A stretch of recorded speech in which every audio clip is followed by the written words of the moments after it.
Sa mundo ng volleyball, maituturing na modern day rivalry ang tapatang NU Bulldogs at DLSU Lady Spikers para sa finals ng UAAP Season 87 Women's Volleyball Tournament.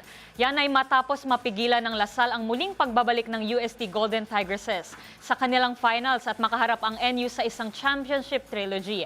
Ang mga detalye sa report ni Millie Borja. Nagbabalik sa UAAP Women's Volleyball Finals ang De La Salle University matapos talunin ang University of Santo Tomas sa Final 4 match ng Season 87 na ginanap sa Smart Araneta Coliseum. Sa kabila ng paghahabol ng UST sa Set 4 kung saan umabot sa 12-12, nakabawi ang Lady Spikers sa score na 16-13. Tuloy-tuloy ang pag-arangkada ng Lasal hanggang makapagtala ng 2016. Nakahabol pa ang Golden Tigresses at nagtapat ang laro sa 20-all dahil sa mga error ng kalaban.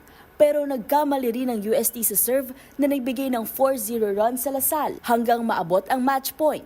Naging matagumpay man ang block touch challenge ng UST, isang service error mula kay Angge Poyos ang tuluyang nagtapos ng laro. Nakapagtala ng 19 points si Angel Canino, kasama ang 15 ni Amy Provido at 14 naman ni Shevana Laput. Malaki rin ang naging papel ng blocking sa panalo ng Lasal, kung saan mayroon silang 11 blocks kontra sa 9 ng UST. Habang tila nasayang naman ang 22-point performance ni Cassie Carvalho at 21 points ni Reg Jurado para sa UST. Ito na ang ika-21 na pagkakataon ng Lasal na makarating sa UAAP Finals. Makakaharap nila sa finals ang defending champions na National University, ang kupunang kanila ring tinalo noong Season 85 para sa Corona.